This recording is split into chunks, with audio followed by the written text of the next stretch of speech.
ভারতের বিরুদ্ধে আসন্ন ফিফা ওয়ার্ল্ড কাপ কোয়ালিফায়ার্সের ম্যাচটি খেলতে 5 তারিখ সকালে শহরে পা রাখছে কুয়েত। বিকালের দিকে যুব ভারতী ক্রীড়াঙ্গনে অনুশীলন করার কথা তাদের। এদিকে সুনীল ছেত্রীর শেষ আন্তর্জাতিক ম্যাচটি ঘিরে ক্রমশ উত্তেজনা বাড়ছে ফুটবল প্রেমীদের মধ্যে। সুনীলের ছবি দিয়ে SC11 লেখা হোর্ডিং ইতিমধ্যেই শহরে 14টি প্রাণকেন্দ্রে লাগানো হয়ে গেছে। রাজ্য সংস্থা আইএফের তরফ থেকে ইতিমধ্যেই 60,000 বিশেষ সুনীল ছেত্রী মাস্কও অর্ডার দেওয়া হয়ে গেছে, যা দর্শকদের জন্য বিলি করা হবে ম্যাচের দিন। ভারতীয় দলের অধিনায়কের হাতে তুলে দেওয়া হবে শিল্পী শুভব্রত মজুমদারের আঁকা ছবি, সাথে তুলে দেওয়া হবে সুদৃশ্য এক মোমেন্টো। ইতিমধ্যেই সুনীলের পুরো পরিবার বন্ধু বান্ধবদের ম্যাচটি দেখতে আসা নিশ্চিত। আরও কি বিশেষ চমক থাকছে সুনীলের শেষ আন্তর্জাতিক ম্যাচটি ঘিরে, তা জানালেন আইএফএ সচিব অনির্বাণ দত্ত। শহরের বিভিন্ন প্রান্তে এই ম্যাচটার জন্য আমরা হোর্ডিং দিয়েছি। আমাদের মনে হয়েছে এই ম্যাচটা অত্যন্ত গুরুত্বপূর্ণ ম্যাচ।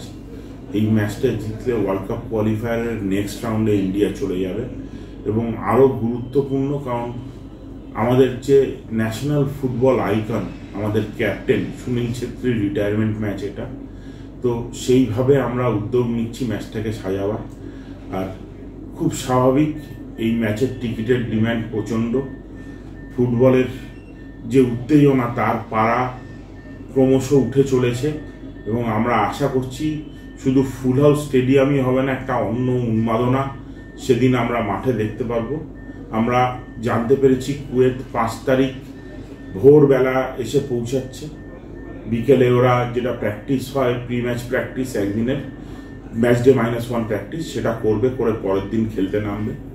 ইন্ডিয়া টিম অলরেডি পৌঁছে গেছে, ম্যারিয়াটে আছে। তারা আমাদের ব্যবস্থাপনায় এখনো অবধি অত্যন্ত খুশি। আমাকে টিমের ম্যানেজার ফোন করেছিল, জানালো যে টিমের সবাই খুব খুশি হয়েছে, যেরকমভাবে রিসেপশন পেয়েছে টিম, যেরকমভাবে টিমের থাকা এবং অন্যান্য ব্যবস্থা করা হয়েছে। এবং আমরা আশা রাখতে পারি যে এখানে একটা অনবদ্য ম্যাচ আমরা দেখতে পাবো, এবং এই ম্যাচ ভারত জয়ী হবে, হয়ে নেক্সট রাউন্ডে যাবে। টোটাল কটা হোর্ডিং এরকম লেগেছে, এবং শহরের কোন কোন জায়গায় কোন কোন ভ্যান্টেজ লোকেশনে? আমরা চেষ্টা করেছি কলকাতা শহরের প্রত্যেকটা ইম্পর্টেন্ট লোকেশন কভার করা। যেরকম ধরুন, সল্টলেক স্টেডিয়ামের ওখানে হোর্ডিং আছে, মা ফ্লাইওভারে হোর্ডিং আছে, রাসবিহারী মোড়ে হোর্ডিং আছে, আপনার উল্টোডাঙার মোড়ে হোর্ডিং আছে, আপনার রাসবিহারী মোড়ে হোর্ডিং আছে। প্রায় 14-15টা হোর্ডিং সারা কলকাতা শহরে লেগেছে। এছাড়া সুনীলরা যেদিনে খেলাটা থাকবে সেদিন হোটেল থেকে বেরোনোর পথে মানে কিছু ব্যবস্থাপনা থাকছে? মানে দেখুন, এটা তো পাইলট কারের আন্ডারে যায়। হোটেল থেকে বেরোবার সময় কোনো ব্যবস্থাপনা আমরা আলাদা করে করছি না। তবে বেশ কিছু প্ল্যান আমরা AIFF-কে জানিয়েছি, যেটা ওর বিদায়ী ম্যাচ হিসেবে আমরা করতে চাইছি, ওকে সম্মান জানাবার জন্য। আমরা অ্যাপ্রুভালের জন্য অপেক্ষা করে আছি।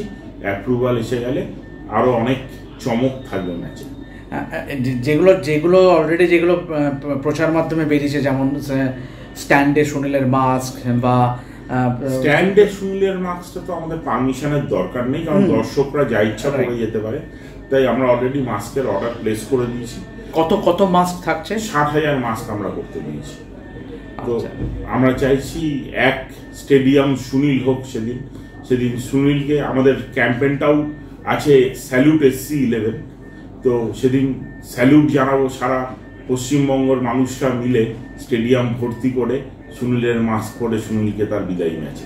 আর এছাড়াও আপনি আরো কিছু মানে প্ল্যানিং বলেছিলেন, যেটা যেমন ড্রোন দিয়ে ফুল ছোঁড়া, যেগুলো সাবজেক্ট টু পারমিশন, যেমন প্রপোজাল পাঠিয়ে দিয়েছি। এর বাইরে কিছু আছে যে এইগুলো, মানে যেগুলো অলরেডি যেগুলো প্রচার মাধ্যমে বেরিয়েছে, তার বাইরে কিছু আপনারা প্ল্যানিং করেন সাবজেক্ট টু পারমিশন? আরো 2-4টে জিনিস আলোচনার মধ্যে রয়েছে, যেমন সেটা এক্ষুনি বলবো না। এটা তো মাঠে উপস্থিত হতে হবে সবাইকে। এটা তো আলোচনার সাপে, মানে আলোচনার মধ্যে যতটা বলা যায় আমি অলরেডি বলে দিয়েছি। আরো কিছু চমক নিশ্চয়ই থাকবে। কিছুটা, সবটা খুলে দিলে আনন্দ পাওয়াই কমে যাবে, বরঞ্চ মাঠে গিয়ে সেদিন দর্শকরা কিছু চমক পাবে আমি আশা রাখছি, যদি আমরা সব পারমিশন পাই। আর একটা শেষ প্রশ্ন, যে টিকিটের চাহিদা কিরকম? অবশ্যই যে আপনারা ইন্ডিয়ার মধ্যেই যেটা জানিয়েছিলেন যে ধাপে ধাপে আপনারা টিকিট চাচ্ছেন, যাতে করে ব্ল্যাক মার্কেটিং না হয়, কালোবাজারি না হয়। তো টিকিটের কিরকম সাড়া মিলেছে? টিকিটের চাহিদা প্রচণ্ড।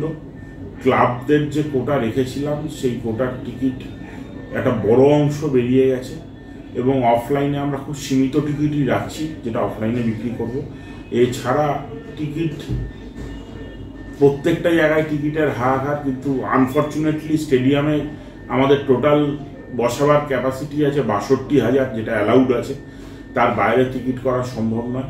তো আমার এক্সপেকটেশন সেদিন স্টেডিয়াম পুরো কানায় কানায় পূর্ণ থাকবে।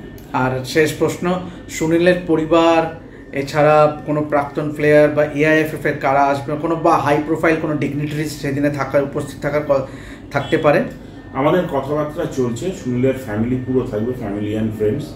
এছাড়া কিছু প্লেয়াররাও থাকবে পুরোনো দিনের। আর বাকি ডিগনিটারিজ আমরা কথা বলছি, যারা যারা যেরকম যেরকম কনফার্ম করবে সেটা মাঠে গেলেই দেখতে পাওয়া যাবে যে কারা কারা উপস্থিত আছে।